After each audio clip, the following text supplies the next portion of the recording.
Have you ever entered a room to have a conversation with someone, and yet the tension in the room was just so heavy that you could tell there was something on their mind, but they weren't really coming out about it?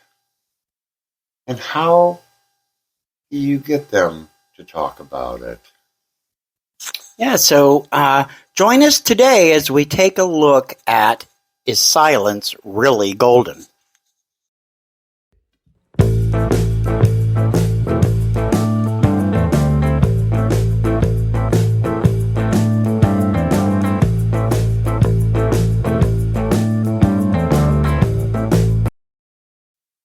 Hey there, everyone, and welcome back to the Joy Without Justification podcast, your one-stop spot for finding peace, purpose, and presence. No explanation is needed. I'm your host, Denny, and with me, as always, is my co-host. I'm Dan. Howdy, folks. Hope everyone's having a great week. So today's topic is something I'm sure we all at one point or another have experienced, maybe didn't know exactly how to handle it or what to do, but maybe haven't really thought about it either. The power of silence. We are calling it Silence is Golden, letting them tell on themselves. It's funny, that's catchy. Something my mom always used to tell me. I was never one to be able to keep silent. I was always, so we all know this saying, but how does it really apply to life? But it is true, though. It is true. If you do sit silently when somebody is like really causing the tension to get high, at some point they will spill the beans. Sure. Absolutely. So, sometimes the best way to get someone to reveal themselves is to simply say nothing. Not a word. Let them fill the silence. Yeah, it's like the old saying, a closed mouth gathers no flies. Oh my God. That works too. But in this case, the silence isn't just about avoiding negativity. It's about letting others expose their own thoughts and intentions. And sometimes they do. Yeah. I see this a lot more when it's argumentative, and something growing up in the dysfunctional house that I did. My brother and my mother knew how to do this. They were very gifted at keeping their mouth quiet. My dad was, sometimes we had a complicated relationship, but anyway, he wanted to always argue about something, and I would argue back with him. And my mom used to laugh, and she'd say, if you'd just be quiet, he would stop, and that's true. Sometimes too, I've seen, especially in the work area, when someone's being really nasty to you, is to kind of just not say anything, like especially if they're yelling at you in your face, and just kind of sit there and like count to 20. And that quiet gets really awkward, and then their tone comes way down because they've seen they didn't get to you. Yeah. And especially if it's in a situation that's getting to the point where it's going to get not physically violent, but screaming and yelling violent. Yes. Then that silence is going to lessen that situation. Because if you're not going to fight back with them, then they're going to get to the point of, well, you know what, then I'm done with this. I'm done. And walk away. Yeah, that's true. That is true. So before we dive into this, because I can probably rattle on and on and on about this subject, I mean, we've all been in these situations. Let's take a quick moment for a positive affirmation. So repeat this after me. I am comfortable with silence.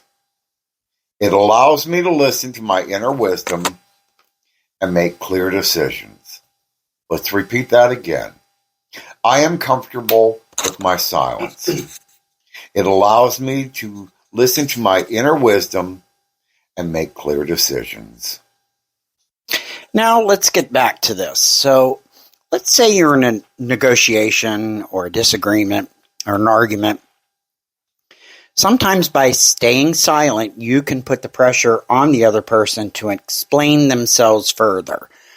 This can reveal inconsistencies or hidden agendas, especially if someone's not being truthful, because their stories will change. Because a liar, they usually forget what they just said, and they'll trip themselves up. Here's another thing. I think most of us, when we're in a heated discussion, want to feel that sense of control. So we want to have the last word.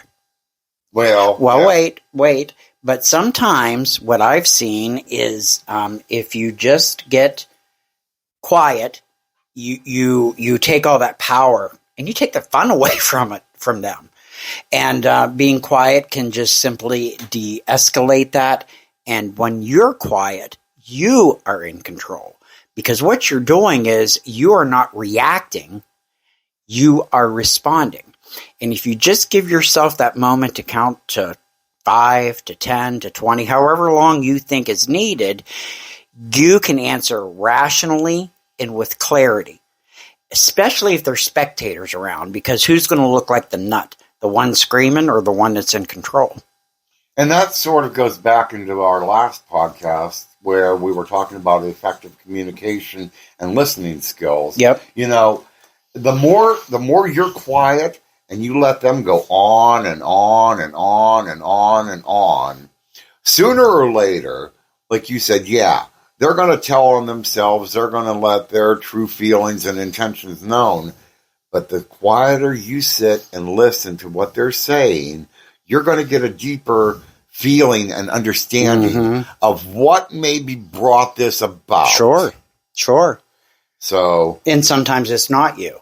Sometimes it's another situation. Yeah. But your quiet will allow them to kind of just keep babbling because it's awkward, and you want to fill that space with something.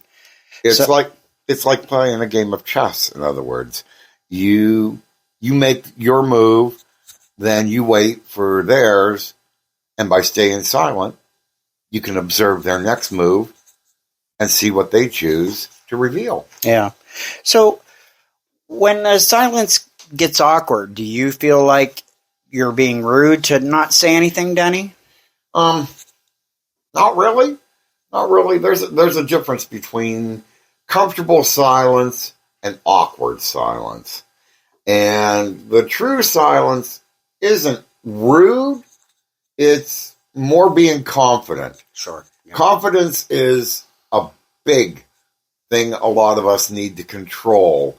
You know, you sitting there silent is showing your confidence in your point, and letting them babble on and on and on about what's going on or what their problem is showing their lack of confidence, their lack of either leadership or whatever.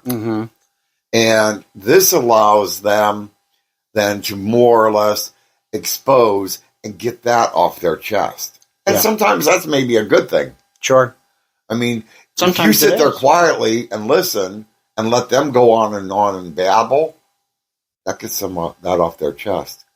And then maybe the situation doesn't ever happen again. Right.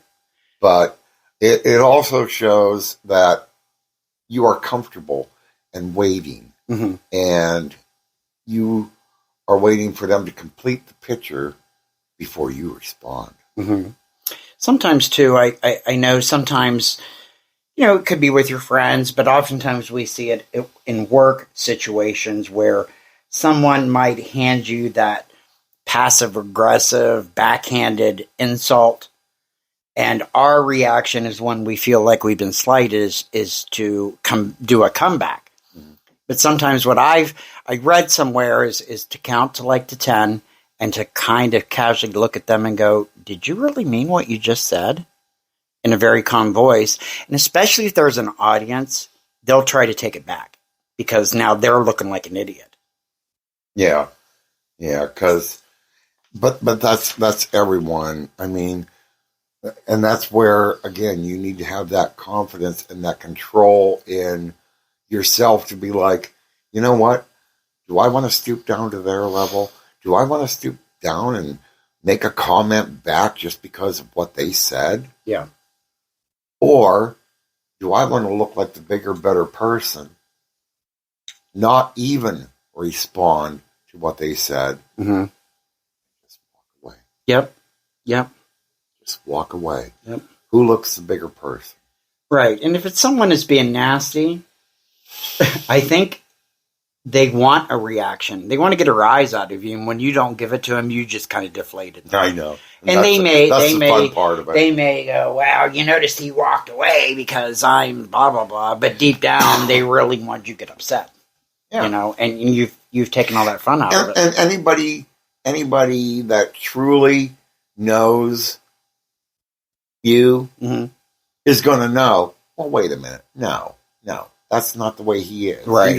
He doesn't fight back, or she doesn't, make snide comments back. She always plays the bigger role and either walks away or just lets it go. And we're not saying that that you have to be quiet like for hours. Don't be a doormat and let people just walk. But we want to make sure our listeners understand that we're not saying that in every conversation you just stand there and stare at them. But when you want to take authority over that conversation, there's so much power in silence. There's just so much power. There is. I never believed it either. I mean, I come from a long line of dysfunction. So, just speaking your mind was kind of what you were taught to do, but there is so much power. And if you're like me and you had the self-worth issue and all that kind of stuff, it kind of is more, it helps you in your self-esteem to know that I can just walk away and it's not going to bother me. That's kind of powering that way too. But thank you. I also want to just say that we would love it if you would rate and review and share our podcast. We're kind of new at this. We are two guys that really, want to help people to find their self-worth. We're a novice at this, but we would love some feedback. We would love you to rate and review and share our podcast so that we can, be out there in the algorithm. Yeah, we are a novice at the podcasting, but we have been through a lot of this. So what we talk about has been a lot of what we have experienced in our lives. Absolutely. So, and if you have any questions or topics that you would like us to discuss, please shoot us an email at joywithoutjustification@gmail.com. We would love hearing from you. So what are we discussing on the next program, Dan? Well, next program is a subject you know quite a bit about, Dan. We are going to be talking about boundaries, setting healthy boundaries, and how they are crucial for mental and emotional well-being. And it's really something I've just learned to do this year, really, and it's been an adventure, let me tell you. And so we want to thank you for joining us today here at Joy Without Justification. So until next time, take care, and remember, sometimes the best way to get someone to talk is to simply listen to the silence. Peace out.